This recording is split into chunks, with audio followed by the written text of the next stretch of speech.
அன்பான சகோதரர்களே, divine shalom ஊழியங்கள் மூலம் உங்களுக்கு தேவ ஆசீர்வாதத்தையும் வாழ்த்துதல்களையும் நாங்கள் தெரிவிக்கின்றோம். நீங்கள் சுகமாக இருக்கின்றீர்களா என் அன்பு சகோதரர்களே? உங்களுடைய ஜெப தேவைகளுக்கும் ஆலோசனைகளுக்கும் நீங்கள் எங்களுடன் தொடர்பு கொள்ள முடியும். உங்களுக்காக தனிப்பட்ட முறையில் ஜெபிக்கவும் ஆலோசனைகளை தரவும் நாங்கள் காத்திருக்கின்றோம். ஜெபம் செய்வோம். கர்த்தாவே, அடியனுடைய வாயின் வார்த்தைகளும் எங்கள் இருதயத்தின் சிந்தனைகளும் தியானங்களும் உம்முடைய சமூகத்துக்கு உகந்தனவாயிருந்து உம்முடைய பிரசன்னம் எங்களுக்கு பாதுகாப்பின் வஸ்திரமாயிருக்க உம்முடைய பிரசன்னத்தை தாரும். இயேசு கிறிஸ்துவின் ஜீவனுள்ள நாமத்தில் ஜெபிக்கிறோம் பரம தந்தையே, ஆமேன். வேத படமாக லூக்கா எழுதிய சுவிசேஷம் 10ஆம் அதிகாரம் 30ஆம் வசனத்தை வாசிக்க கேட்போம். இயேசு பிரதியுத்தரமாக, ஒரு மனுஷன் எருசலேமிலிருந்து எரிகோவுக்கு போகையில் கள்ளர் கையில் அகப்பட்டான். அவர்கள் அவன் வஸ்திரங்களை உரித்துக் கொண்டு அவனை காயப்படுத்தி குற்றியிராய் விட்டு போனார்கள். ஆமென். மாணவர்களே, இன்றைய நாளிலும் நல்ல சமாரியன் ஓமையில் இருந்து நான் வஸ்திரங்களை அவன் உரிந்ததன் இறையல் ஆன்மீக அர்த்தங்களை உங்களுடன் பகிர்ந்து கொள்ள நான் வாஞ்சிக்கின்றேன். இங்கு பார்க்கும் பொழுது அங்கு ஆதாம் ஏவாள் பாவம் செய்த பொழுது, இறைவனுக்கு விரோதமாய் முரட்டாட்டம் செய்து பாவம் செய்த பொழுது, அங்கு தாங்கள் நிர்வாணிகள் என்பதை உணர்ந்து கொண்டார்கள். ஆம், அங்கு அவர்கள் மறைந்திருந்து புதர்களின் மத்தியில் மறைந்திருக்கின்றார்கள். இதன் ஆழங் தாற்பயம் பெரியது. அதாவது நான் இறைவனாய் வர வேண்டும் என்று கங்கணம் கட்டியவர்கள் அங்கு இறைவனையே போட்டி போட அவர்கள் முன்வருவதாக இங்கே கூறப்படுகின்றது. யுத்த தந்திரங்களில் ஒரு தந்திரம் கொரில்லா யுத்தம், அதாவது மறைந்திருந்து தாக்குவது. ஆம், எனவே இவர்கள் மறைந்திருக்கின்றார்கள். அதாவது பெரிய இராணுவ சேனைகள் வந்தாலும் ஒரு தனி மனிதனாக மறைந்திருந்து கன்னி வெடிகளை வைக்கும் பொழுது, அதாவது அவர்களை தாக்கும் பொழுது அவர்கள் பெரிய சேனை கூட அழியும். தங்களை விட பலம் பொருந்தியவர்களை இந்த கொரில்லா தாக்குதல் மூலம் தாக்க முடியும். இது யுத்த தந்திரங்களில் ஒன்று. இதே வண்ணம் அன்று ஆதாம் மறைந்திருந்தான். இவை இறைவனைக்கே அங்கு போட்டியாக அவர்கள் வந்திருந்தார்கள். ஆம், அந்த சூழ்நிலையிலும் தாங்கள் இறை மகிமையை அவர்கள் இழந்து விட்டார்கள். இங்கு பார்க்கின்றோம், ஆதியாகமம் 3ஆம் அதிகாரம் 21ஆம் வசனத்தில் அங்கு இறைவன் ஆதாம் ஏவாளுக்கு ஒரு தோலுடையை கொடுக்கின்றார். அதான் தோலுடை கொடுக்கப்பட வேண்டுமானால் ஒரு மிருகம் பலியிடப்பட வேண்டும். பாவ நிவாரண பலியாக, தற்காலிக பலியாக அந்த மிருகம் அங்கு ஆடு அடிக்கப்படுகின்றது. அந்த ஆடு அடிக்கப்படுகின்றது, ரத்தம் சிந்தப்படுகிறது. இவையெல்லாம் தற்காலிகமான ஒரு பலியாக இருக்கின்றது. அதற்கு பின்புதான் அங்கு 3ஆம் அதிகாரம் 15ஆம் வசனத்தில் மேசியாவின் வாக்கு கொடுக்கப்படுகின்றது. சென்ற வாரங்களில் அதற்கு முன்பு நான் உங்களிடத்தில் பகிர்ந்து கொண்டேன். அதாவது நித்தியம் நிரந்தரமான ஒரு பலி என்பதை இங்கு எடுத்து விளக்குகின்றது. 3ஆம் அதிகாரம் 21ஆம் வசனத்தில் அங்கு இந்த வாக்கு கொடுக்கப்பட்ட பின்பு தற்காலிக பலியாக அங்கு மிருகம் அடிக்கப்பட்டு அதன் தோல் உடைகளை ஆதாம் ஏவாள் கொடுக்கின்றார். இன்று நவீன காலத்தில் நாங்கள் அதிக விலைகளை கொடுத்து நாங்கள் லெதர் ஜாக்கெட் வாங்குகின்றோம், லெதர் உடுப்புகளை வாங்குகின்றோம். ஆனால் அன்று இறைவன் ஆதாம் ஏவாளுக்கு நவீன காலத்துக்கேற்ற தோல் உடைகளை கொடுக்கின்றார் என்பதை நாங்கள் அறியாமல் இருக்கின்றோம். அன்பானவர்களே, ஆம், எதற்காக இங்கு அவர்கள் தங்கள் நிர்வாணிகள் என்பதை அறிந்து கொண்டார்கள் என்று பார்க்கும் பொழுது, அங்கு இறைவனின் பிரசன்னம், பாதுகாவல், மகிமை ஆதாம் ஏவாளை சூழ்ந்திருந்தது. அது அவர்களுக்கு உடையாக இருந்தது. அங்கு அவர்கள் அந்த பாவம் செய்த பொழுது நான் கூறினேன், அங்கு அவர்கள் இறைவனுக்கு விரோதியாக அவர்கள் தங்களை உருவாக்கி கொண்டார்கள் பிசாசின் தந்திரத்தினால். ஆம், எனவே இறைவனின் பிரசன்னம் அவர்களை விட்டு எடுபட்டது, நிர்வாணிகளாக இருக்கின்றார்கள். எனவே அந்த உடை முன்பு அவர்களுக்கு இறைவனின் பிரசன்னமும் மகிமையும் தான் உடையாக இருந்தது. அந்த மகிமை எடுக்கப்பட்டது. எனவே தற்காலிக பலியாக தோளுடை கொடுக்கப்படுகின்றது. பின்பு இயேசுவின் மரணத்தின் பின்பு அந்த மகிமை உமக்கு மீண்டும் தரப்படுகின்றது, உமக்குள் கொடுக்கப்படுகின்றது. ஆம், அதை எபிரேயர் 11ஆம் அதிகாரத்தில் அழகாக அங்கு விளக்கங்கள் உமக்கு தரப்படுவதை பார்க்கின்றோம்.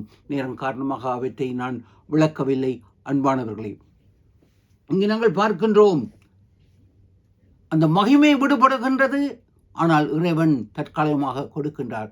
அதுதான் அவர்கள் நிர்வாணிகள் என்பதை உணர்ந்து கொள்வதற்கு காரணம். இறைவனின் மகிமை பிரசன்னம் உடையாக அவர்களுக்கு இருந்தது.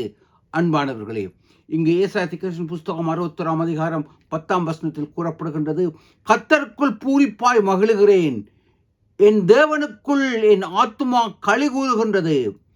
மணவாளன் ஆபரணங்களினால் தன்னை அலங்கரித்துக் கொள்வதற்கும் மணவாட்டி நகைகளினால் தன்னை சிங்கரித்துக் கொள்வதற்கும் ஒப்பாக அவர் இரட்சிப்பின் வஸ்திரங்களை எனக்கு உடுத்தி நீதியின் சால்வையை எனக்கு தரிப்பித்தார்.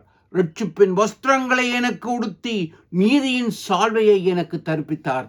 ஆம், இவ்வளவு அழகாக இரட்சிப்பின் வஸ்திரம் அன்று ஆதாமில் இருந்து எடுக்கப்பட்டது, நீதியின் சால்வை எடுக்கப்பட்டது. ஆனால் இறைவன் தீர்க்கதரிசனம் மூலம் கூறுகின்றார், இந்த இரட்சிப்பின் வஸ்திரத்தை நான் மீண்டும் தருவேன்.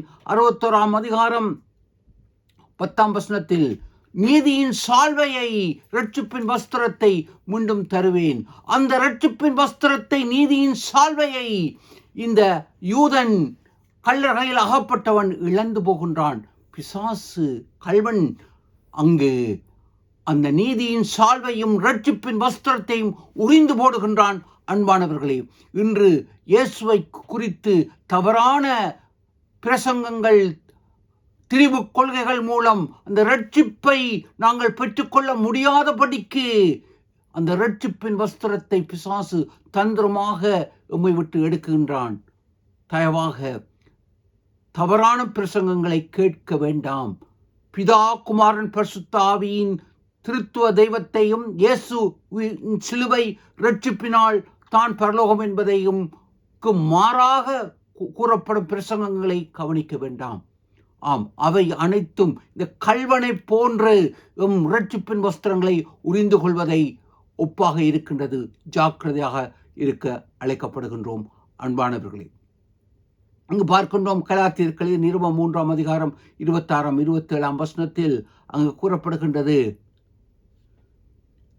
நாங்கள் கிறிஸ்து இயேசுவுக்குள் ஞானஸ்நானம் எடுக்கும் பொழுது அவரை நாங்கள் தரித்துக் கொள்கின்றோம்.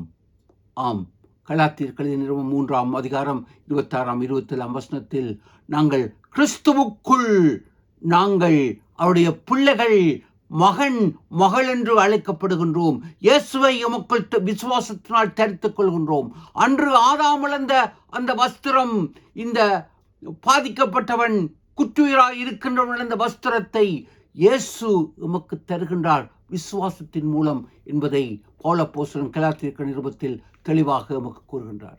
அன்பானவர்களே, விசுவாசத்தினால் அவருடைய மகிமையை நாங்கள் பெற்றுக்கொள்கின்றோம் என்பதை அறிகின்றோம். இங்கு பார்க்கின்றோம் வெளிப்படுத்தல் நிருபம் 3ஆம் அதிகாரம் 5ஆம் வசனத்தில் அழகாக அங்கு கூறப்படுகின்றது, ஜெயம் கொள்கிறவனோ அவனுக்கு வெண் வஸ்திரம் தரிப்பிக்கப்படும், ஜீவ புஸ்தகத்திலிருந்து அவனுடைய நாமத்தை கிறுக்கி போடாமல் என் பிதா முன்பாகவும் என்னுடைய தூதர்கள் முன்பாகவும் அவன் நாமத்தை அறிக்கைப்படுவேன். ஜெயம் கொள்கின்றவனுக்கு வெண் வஸ்திரம் தரிக்கப்படும். அன்பானவர்களே, அழகாக எம்பெருமான் இயேசு இதை தெளிவாக யோவான் மூலம் நமக்கு கூறுகின்றார். ஆம், அன்று ஆதாம் இழந்த அந்த வஸ்திரம் இந்த கல்வர்கையில் அகப்பட்டு பாவத்தை நோக்கி சென்ற இந்த மனிதன் இழந்த வஸ்திரங்களை எமக்கு இயேசு தருகின்றார்.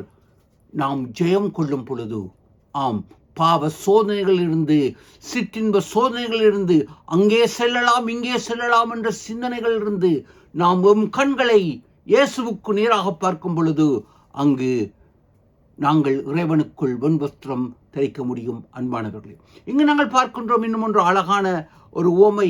மத்தேயு சுவிசேஷம் 22 அதிகாரம் 11 12 வசனத்தில் அங்கு இயேசு ஒரு உவமையை கூறுகின்றார். பரலோக ராஜ்யம் அங்கு விருந்துக்கு ஒப்பாக இருக்கின்றது. அங்கே ஒரு மனிதன் வருகின்றான் உள்ளே, அங்கு கல்யாண வஸ்திரம் தரிக்காமல். யூத கலாச்சாரத்தின்படி கல்யாணத்திற்கு வழியாக அங்கு வஸ்திரங்கள் எல்லாம் வைக்கப்பட்டிருக்கும், அநேக வஸ்திரங்கள். அதை எடுத்து உடுத்தி கொண்டு வர முடியும். ஆனால் இவன் அதை உடுக்கவில்லை. போலி கிறிஸ்தவனாக அல்லது சடங்காச்சாரம் உள்ளவனாக அவன் வாழ்கின்றான். ஆம், அங்கு மணவாளன் வருகின்றார், கேட்கின்றார், சிநேகிதனே நீ ஏன் வஸ்திரம் தரிக்கவில்லை? அவன் மௌனமாக இருக்கின்றான். 12 13 வசனங்களில் கூறப்படுகின்றது. அங்கு மத்தேயு எழுதிய சுவிசேஷம் 22 அதிகாரம், இவனை கையும் களவுமா அவனை புறம்பானர்களில் போடுங்கள். இன்று நாங்கள் கிறிஸ்தவர்கள் என்ற பெயரில் நாங்கள் வாழ்ந்து கொண்டிருக்கின்றோம். திரிபு கொள்கைகளும் சடங்காச்சாரமான கிறிஸ்தவர்களுமாக நாங்கள் வாழும் பொழுது, என் அன்பு சகோதரர்களே, இந்த மனிதனைப் போல கல்யாணம் வஸ்திரம் தரிக்காதவர்களாக நாங்கள் இருக்கின்றோம். அன்று ஆதாமு வாழ் இழந்த வஸ்திரம், இந்த பாதிக்கப்பட்ட மனிதன் இழந்த வஸ்திரத்தைப் போல நாமும் வெளியே இலவசமாக வைக்கப்படுகின்றது விருந்து சாலையில். அதை எடுத்து உடுத்திக் கொள்ள மனமில்லை. சுய சிந்தனை, நான் என்ற அகங்காரம், பாரம்பரியங்கள், இவைகளை எல்லாம் நாங்கள் வைத்துவிட்டு இந்த ரட்சிப்பின் வஸ்திரத்தை நான் உடுக்க மாட்டேன் என்று இயேசு தந்த வஸ்திரத்தை உதறிவிடும் பொழுது புறம்பானர்களில் போடப்படுகின்றோம். ஆம், நாம் விசுவாசத்தினால் ரட்சிக்கப்படுகின்றோம்.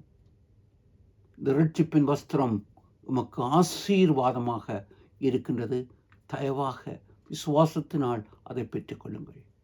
புறம்பானர்களில் நாங்கள் தள்ளப்படாமல் நாங்கள் விருந்து சாலையில் பரலோகத்தினருடன் வாழ அழைக்கப்பட்டிருக்கின்றோம். ரட்சிப்பின் வஸ்திரம் எமக்கு உரியது. சிந்திப்போம், செயல்படுவோம். தேவன் உங்களை ஆசீர்வதிப்பாராக.